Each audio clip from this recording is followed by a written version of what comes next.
Hi guys, आज हमारा topic है potential due to dipole at any general point. हम लोगों ने पढ़ लिया है अब तक एक्सल पॉइंट और इक्वेटोरियल पॉइंट। अगर इन दोनों पोजीशन में ना होकर कि कहीं और पोजीशन में हो, किसी और पोजीशन में होगा तो कितना होगा डायपोल के थ्रू इलेक्ट्रिक पोटेंशियल। जैसे हम यहाँ पर एक फिगर ड्रॉ करते हैं। This is a dipole, suppose AB is a dipole. This is the midpoint and distance between the A and B is 2L. So apart is L. Okay. इसको मैं ऊपर इसी में लिखे दे रहा हूं। ये भी L है और ये भी L है। अब इसके सेंटर से R डिस्टेंस पर मान लीजिए कोई एक पॉइंट है यहाँ पे।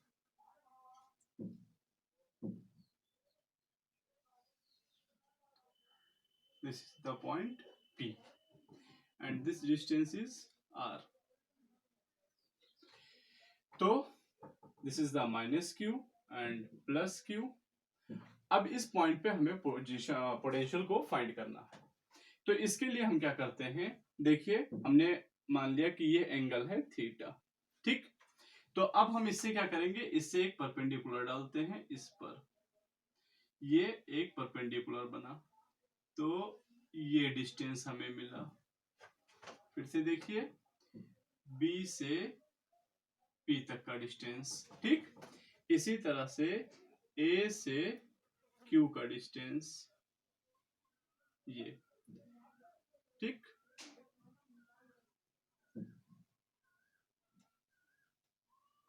ये तो ये कितना होगा, इसको थोड़ा सा हम लोग और पीछे बढ़ाते हैं और यहां से एक परपेंडिकुलर इस पर डालते हैं, ये। तो ये इस पर परपेंडिकुलर है 90 डिग्री, ठीक। तो अब यहां पर देखिए हमें डिस्टेंस पता है O से P तक का, कितना डिस्टेंस है R। हमें डिस्टेंस किसके बीच चाहिए, पॉइंट और चार्ज के बीच में। तो पॉइंट और चार्ज के बीच का डिस्टेंस है कितना, तो देखिए यह पूरा डिस्टेंस कितना है R। इसको हम समझते हैं ऐसे, जैसे मान लीजिए ये आपका कोई एक दो लाइन थे, ठीक है, इनके बीच का कुछ एंगल है, ठीक है। तो अब अगर हम यहां से इस पर परपेंडिकुलर डाल देते हैं, ये इस पे हमने एक परपेंडिकुलर डाल दिया, तो अगर इस पूरे की डिस्टेंस मान लीजिए L थी, तो ये पूरी डिस्टेंस कितनी हो जाएगी, L नहीं हो जाएगी, और ये इतना डिस्टेंस कितना हो जाएगा, X हो जाएगा। मान लिया, सपोज कर लो मान लिया, तो ये हमारा तरीका हो गया निकालने का, ठीक है। या अगर हम मान लें कि ये पूरा डिस्टेंस, सपोज कर लीजिए कि ये पूरा डिस्टेंस L है और ये इतना X है, तो ये कितना बचेगा, L माइनस X। हमारा सही तरीका मतलब ये होता है, आसान तरीका, कि हम क्या करते हैं कि जो छोटा है उससे हम क्या करते हैं, एक परपेंडिकुलर डाल देते हैं। तो अगर हमें किसी एक की डिस्टेंस जब पता होगी तो हम दूसरे की डिस्टेंस अपने आप फाइंड कर लेंगे, ठीक है। तो यही हमने यहां रूल बना लिया। तो यहां वाला मैं आपको दिखाता हूं, जैसे ये देखिए OP, ठीक है। तो OP मैंने ये खींचा, ठीक है, दिस इज द PO, और ये रहा B, ये है B, ठीक है। तो अब मैंने क्या किया, इससे एक परपेंडिकुलर डाल दिया इस पर, ये हमने, और ये जो है ये इसके साथ एंगल बना रहा है, ये हमारा हो गया O, ठीक है। तो यहां एंगल कितना है, थीटा है, ठीक है। ये देखिए O पर एंगल थीटा है, ये यहां पर परपेंडिकुलर है, ये B है, ठीक है। तो अब यहां पर हम देखें तो ये पूरा का पूरा डिस्टेंस हमने कितना माना है, ये पूरा डिस्टेंस R है। मुझे क्या चाहिए, मुझे ये डिस्टेंस चाहिए, ये इतना डिस्टेंस। तो जब परपेंडिकुलर हमने डाल दिया तो जितना डिस्टेंस ये है उतना ही डिस्टेंस ये भी होगा, होगा कि नहीं होगा। चलो ये कितना होगा, अब हम इसको फाइंड करते हैं। तो यहां पर हम क्या करते हैं, ये O से B तक का, O से B तक का डिस्टेंस हमें पता है कितना है, L, हमने इसको लिख दिया L, ठीक है। तो हमें ये पता है, और इसकी वैल्यू अगर मिल जाए हमें तो ये वैल्यू हमें मिल जाएगी। पूरे आर में से इतने को माइनस कर देंगे तो ये वैल्यू हमें मिल जाएगी, ये इतनी वैल्यू हमें मिल जाएगी। जितना ये है उतना ही ये है। ठीक है, फिर से एक बार मैं बताता हूं। हमें चाहिए P से B तक का डिस्टेंस, P से B तक का डिस्टेंस। चलो मैं इसको आप कुछ नाम दे देता हूं C। तो B बराबर PC है। हमें वैल्यू किसकी पता है? PO की। अगर मुझे OC की वैल्यू मिल जाए तो PO में से OC हटा देंगे तो हमें PC की वैल्यू मिल जाएगी, और वही किसकी वैल्यू होगी? PV की वैल्यू होगी। ठीक है, तो इसकी वैल्यू हम निकालते हैं, तो कैसे हमारा निकलेगा? तो देखिए, इसको मैं यही कर देता हूं। तो ये हो जाएगा हमारा, ये इतना डिस्टेंस, ये L है, तो हम जानते हैं cos थीटा। थीटा यहां है तो परपेंडिकुलर ये बनेगा, बेस ये होगा। तो cos थीटा इक्वल टू क्या होता है? बेस अपॉन हाइपोटेनियस, और हाइपोटेनियस हमारा ये है, हाइपोटेनियस की वैल्यू है L, बेस हमें नहीं पता है, और ये हो जाता है cos थीटा। तो बेस इक्वल टू कितना हो जाएगा? ये हो जाएगा L cos थीटा। यानी ये इतनी वैल्यू हमें कितनी मिल गई? cos theta. ठीक है, L cos theta.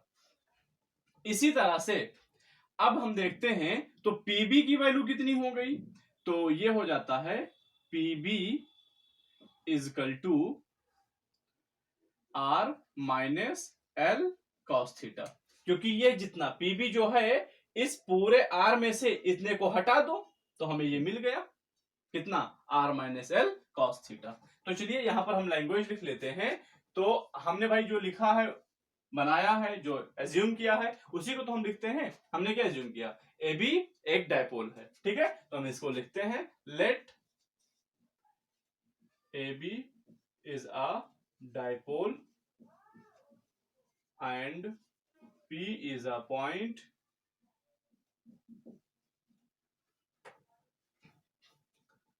P is a point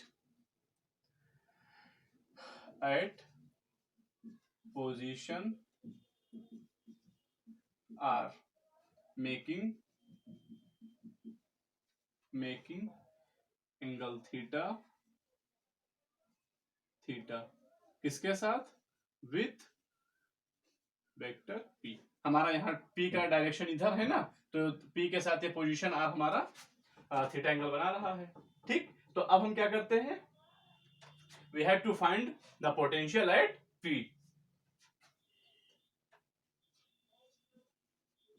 we have to find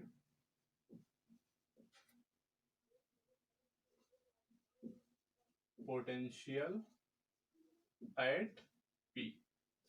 So potential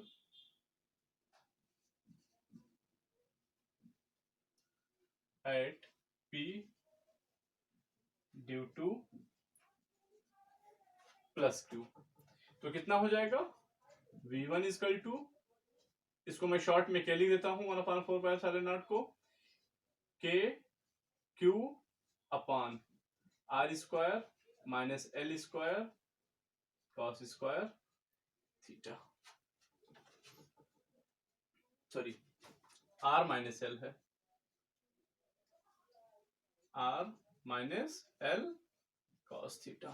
ठीक है, इसी तरह से अगर हम इसमें फाइंड करेंगे, ये यहां पे, तो ये भी हमें कितना मिल जाएगा? ये इससे इस पे परपेंडिकुलर ऐसे डाल दो या तो। ठीक है, तो चाहे जिस मेथड से करें, आप दोनों मेथड से फाइंड आउट कर सकते हैं। तो अगर हम इस पे इतना हमें ऐड करना पड़ जाएगा, तो ये हो जाएगा L cos theta plus L cos theta. Potential at P due to minus Q। तो देखिए, आप चाहे ऐसे इसको देख लें और चाहे यहीं से देख लें। यहां से अगर हम इस पर परपेंडिकुलर डालेंगे इस तरह से ऐसे, ठीक है, तो ये इतना R था, ये इतना कितना रह जाएगा? ये भी R रह जाएगा। तो जब ये R रह जाएगा और थीटा हमारा यहां बन रहा है, ये थीटा बन रहा है, तो ये परपेंडिकुलर हो गया, ये बेस हो गया, ये हाइपोटेनिस हो गया। तो इतने की वैल्यू कितनी आ गई? इतने की वैल्यू भी आ जाएगी L cos थीटा। ये भी वैल्यू कितनी है? L cos theta. तो ये जितना ये है उतना ही ये होगा, तो ये हो गया r, यहां से यहां तक, यहां से यहां तक r है, और यहां तक क्या है, l cos थीटा है। तो टोटल कितना हो गया, l cos theta plus r। तो ये हो जाएगा v2 इजकल टू के q upon r plus l cos theta, और ये किस में होगा, माइनस में, क्योंकि ये माइनस साइन के थ्रू है।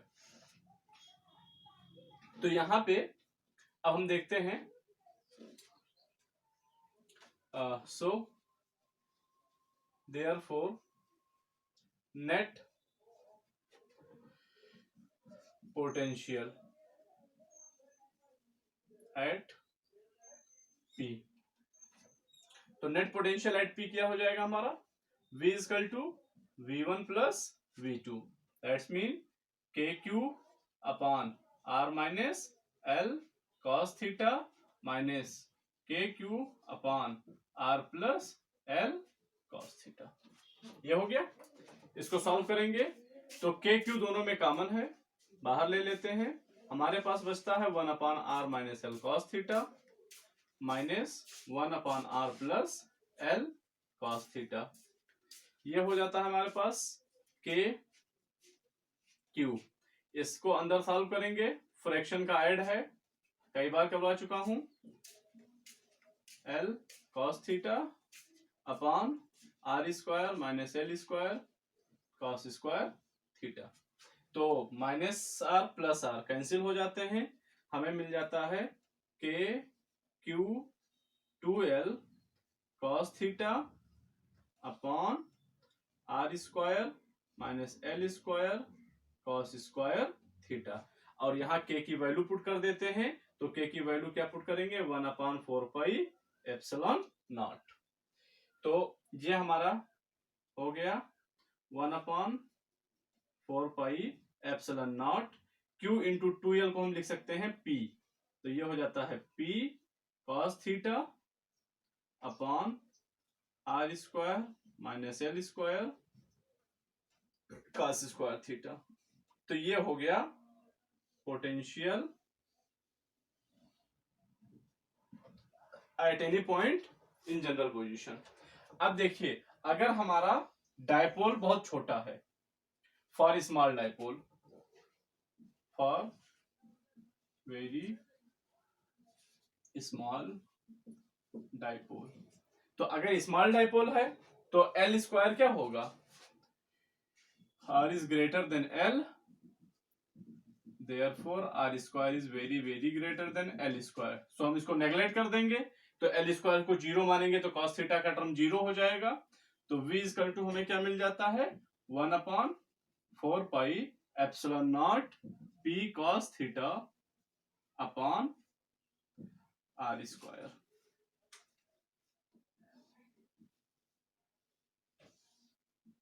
ये हो गया। तो potential due to dipole at any general point पे हमने ये देख लिया, फार्मूला ड्राइव कर लिया। अब अगर हमारे पास कोई जनरल फॉर्म के लिए, कोई जनरल लोकेशन के लिए अगर हमसे कोई पूछता है कि डायपोल के थ्रू पोटेंशियल कितना होगा, तो हम सिचुएशन के बेसिस पर, अगर स्मॉल है हमारा डायपोल तो हम इस फार्मूले को यूज कर लेंगे, और अगर लार्ज डायपोल के लिए दिया जाता है तो हम इस फार्मूले को यूज करेंगे, और इसके थ्रू हम पोटेंशियल फाइंड कर लेंगे।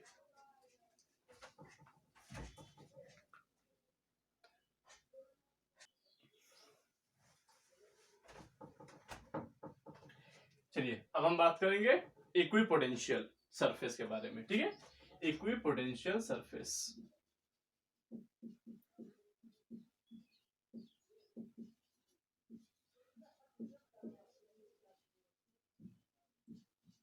इक्विपोटेंशियल मतलब जिस पर पोटेंशियल इक्वल हो, ठीक है।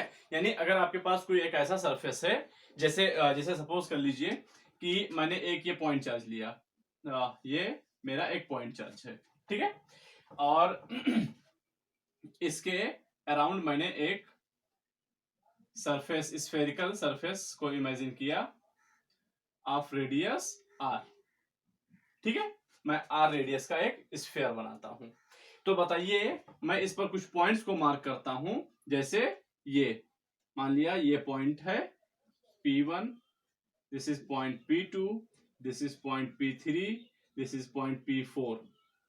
इस तरह से मैंने बहुत सारे पॉइंट्स मार्क कर लिए। तो अब देखिए यहां से इसका डिस्टेंस कितना होगा, रेडियस r ही होगा, यहां भी डिस्टेंस r ही होगा, यहां भी डिस्टेंस r ही होगा। तो अब चलिए मान लेते हैं P1 पर पोटेंशियल कितना होगा। तो एक पॉइंट चार्ज के थ्रू पोटेंशियल कितना होता है, k q by R square. मान लिया ये चार्ज है हमारा q। इसी तरह से अगर हम इस सरफेस के दूसरे पॉइंट पर पोटेंशियल फाइंड करें V2, तो ये भी कितना होगा, k q by R square, क्योंकि यहां पर भी डिस्टेंस कितना है r, चार्ज क्या है q। इसी तरह से अगर इस पर निकालें V3, तो ये हो जाता है k q by R square. तो हम क्या देख रहे हैं, हम ये देख रहे हैं कि इस सरफेस के सभी पॉइंट पर, ठीक है, at each point of the surface the potential are same. तो यहां पर हम देख रहे हैं कि सब जगह पोटेंशियल V1, V2, V3 हम देख रहे हैं के क्यू बाई आर स्क्वायर, के क्यू बाई आर स्क्वायर, के क्यू बाई आर स्क्वायर। तो इस तरह से हमने ये देखा कि ये एक ऐसा सरफेस है जिसके हर पॉइंट पर पोटेंशियल सेम है। तो जिस किसी भी सरफेस के हर पॉइंट पर पोटेंशियल सेम होता है, तो ऐसे सरफेस को हम क्या कहेंगे, इक्विपोटेंशियल सरफेस। ऐसे सरफेस को हम क्या कहते हैं, equipotential surface. A surface at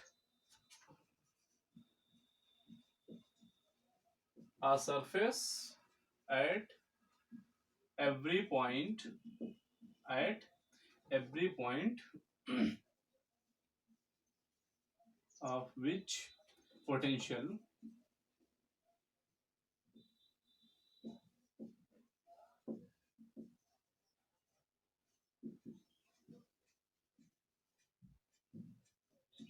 is same is called equipotential surface। equipotential surface, ठीक है। अब देखते हैं work done in moving a charge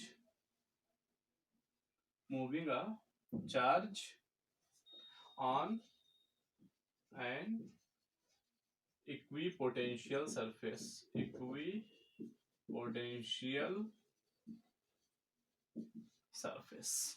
ठीक है।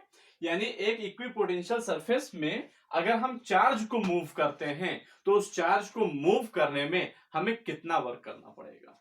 जैसे यही ले लेते हैं, यही सरफेस है हमारा, ठीक है। तो ये हमारा सरफेस है,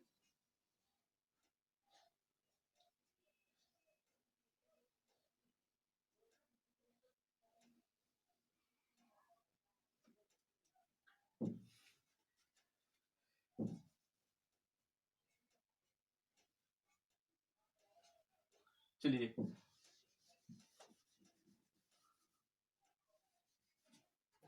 मान लेते हैं कि ये हमारा कोई पॉइंट है P, ये पॉइंट है Q, ठीक है। और यहां पर ये एक इक्विपोटेंशियल सरफेस है, that's mean potential of P equal to potential of Q। अब मैं एक चार्ज को यहां से ऐसे लेकर आना चाहता हूं, ठीक है। मान लो ऐसे मैं इस वे में लेकर आता हूं, तो अगर मैं इसको यहां से यहां तक लेकर आता हूं, तो मुझे वर्क कितना करना पड़ेगा, ठीक है। तो हम जानते हैं कि according to the definition of the potential V equal to W by Q होता है, ठीक है। और अगर हमारा भाई दोनों पॉइंट्स इलेक्ट्रिक फील्ड में ही हैं, तो हम क्या कहते हैं, उसको पोटेंशियल डिफरेंस कहते हैं। तो यहां पर देखते हैं work done in moving a charge, work done in moving a charge, 1 point to other on an equipotential surface,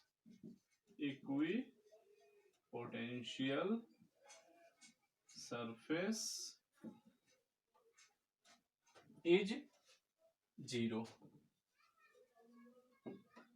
ठीक, देखिए हमने यहां से यहां तक चार्ज को लाना है। एक चीज ये जान लीजिए कि इलेक्ट्रिक फील्ड जो होता है ये इसमें पाथ मतलब ये एक कंजर्वेटिव फील्ड होता है, इसमें पाथ पर डिपेंड नहीं करता है वर्क डन। यानी आपने फिजिक्स फर्स्ट में भी यानी कि फर्स्ट ईयर में भी आपने पढ़ा है, ठीक है, कंजर्वेटिव पाथ और नॉन कंजर्वेटिव। यानी जब आप वर्क करें लेकिन आपका वर्क करने का तरीका आप तरीके पर डिपेंड ना करें। जैसे आप इस चार्ज को ऐसे लेकर यहां आते हैं या इधर से लेकर यहां आते हैं या इस तरह से यहां लेकर आते हैं, किसी भी तरीके से आप चार्ज यहां से यहां लेकर आइए लेकिन वर्क डन सेम हो। तो जब ऐसा कोई फील्ड हमें मिलता है जिसमें वर्क पाथ पर डिपेंड नहीं करता है तो हम उसको क्या कहते हैं, उसको कंजर्वेटिव फील्ड यानी कि संरक्षित क्षेत्र कहते हैं, कंजर्वेटिव फील्ड। तो इलेक्ट्रिक फील्ड भी एक कंजर्वेटिव फील्ड होता है, यानी इसमें जो वर्क डन होता है वो पाथ पर डिपेंड बिल्कुल भी नहीं करता है, ये पाथ से इंडिपेंडेंट होता है। तो इस बेसिस पे हम यहां देखेंगे तो हमारा जो वर्क होगा वो डिस्प्लेसमेंट पर डिपेंड करेगा और वो डिस्प्लेसमेंट सीधा ये पी से क्यू है ना। हम चाहे जिस तरीके से जाए पाथ से तो इंडिपेंडेंट है, कोई फर्क नहीं पड़ता। तो वर्क डन होगा कितना, जैसे अब देखते हैं। तो according to definition of the potential difference W